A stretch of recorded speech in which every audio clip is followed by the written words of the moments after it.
ఎందరో చెప్పిన మాటే కదా, కళ్ళ ముందరే ఉన్న దారే కదా.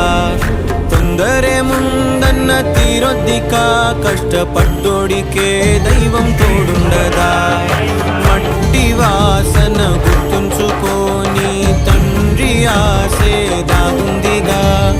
చిక్కి చితికిన విత్తనంలో వంశవృక్షమే దాగుందిగా.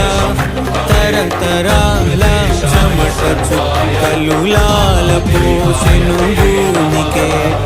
బాధ్యతగా కొనసాగినాదో నైవేద్యమేగా స్వామికే. పేగు బంధ